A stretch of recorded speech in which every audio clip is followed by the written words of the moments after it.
In some industries, the point of entry or the starting point into a new account or selling opportunity is very clear.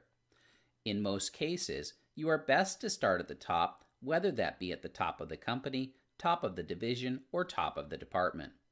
When you start at the top, you may be delegated downward in the organizational structure. Sometimes you can use this to your advantage when you call further down the chain of command by saying, I spoke with the CEO, and after I explained why I was phoning, they suggested that I speak with you. People tend to pay attention when they hear that someone they consider to be their superior suggested that you speak with them. When you start further down the organizational structure, moving upward can be awkward if not impossible. Sometimes, depending on your business, the point of entry can vary. Here is an example of what I've experienced in the sales training industry. Sometimes, the CEO is the primary contact and point of entry.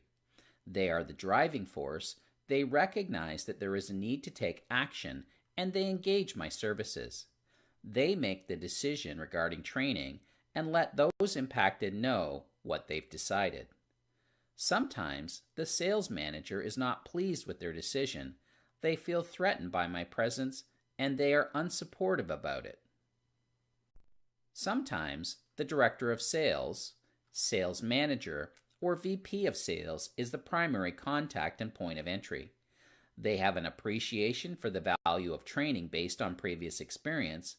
They know they don't have the time to prepare and deliver materials, and sometimes they will even freely admit that they lack the expertise, and they will champion the cause and convince upper management that initiating a training program is the smart thing to do. Sometimes change can be driven from lower levels within an organization. The squeaky wheel can get the grease. A person who is on the front lines, someone who is an end user, or in my case, an on-the-street salesperson can create a fire from the bottom.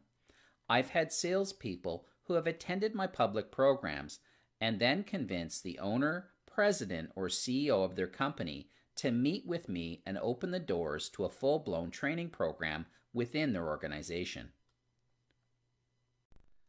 Sometimes the most unlikely person can be the champion of change. I have had instances where the controller or someone else with an unlikely title emerged as the champion of change. They were younger and they had previously worked at another company that had experienced tremendous success because of a formalized structured sales training program. They believed in it so much that they were prepared to do whatever was necessary to fight for it. Although gatekeepers will often attempt to steer me towards the human resources manager or the training manager, they are seldom a point of entry because they rarely initiate training programs. They tend to get involved after someone else in the company has recognized the need to take action.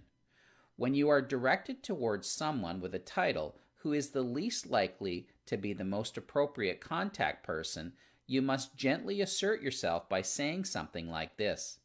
I can understand why you might think that they would be the appropriate contact, and they will likely get involved at some point. However, usually I find that the insert title is the typical person who would be the first point of contact because they usually initiate programs such as this. May I ask who that would be?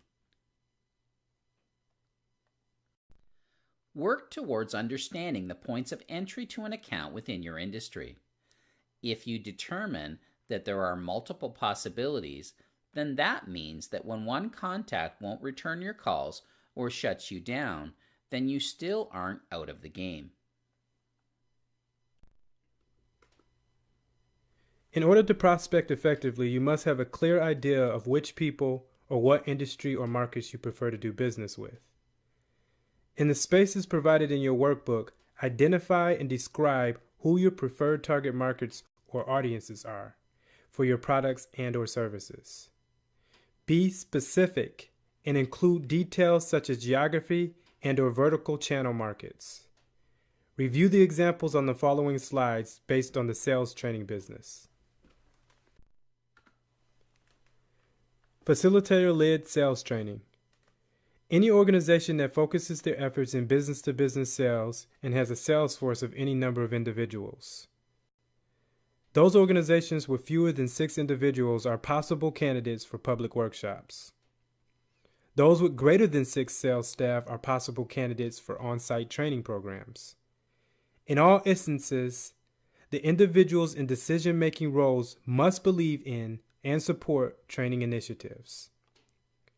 If the company already has a formalized sales training program internally and/or a sales training department that teaches soft selling skills, in most instances, they do not have a need for additional training support.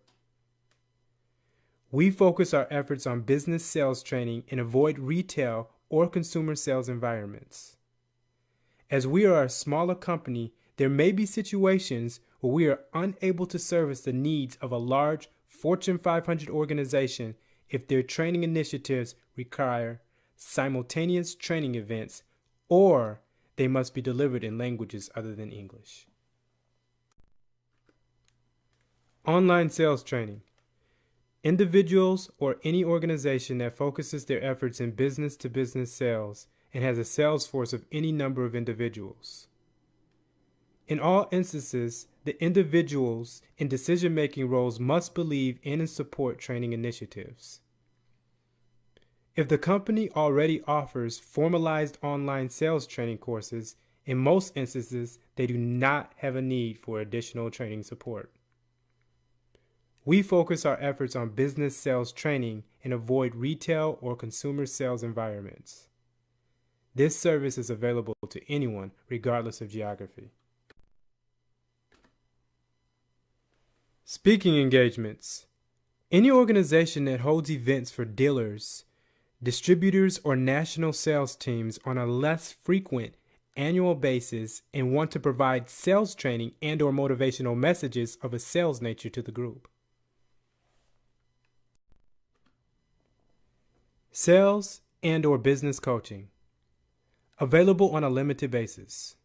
After a qualifying process, we must believe that we can provide the necessary expertise. Client must be prepared and willing to take action and engage in business or sales activities and be accountable to the coaching and a coaching program. Learning Spotlight number 3. It's time to review what we've covered so far. Each question in the quiz has a 90-second time limit, and the quiz has a 15-minute time limit. You cannot pause the quiz once you begin. The quiz includes many types of questions including true or false, drag and drop, multiple answers, and etc.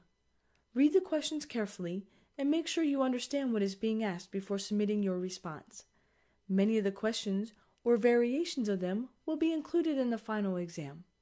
You will be graded, and the passing grade for the quiz is 70%. You will have 3 chances to obtain a passing grade.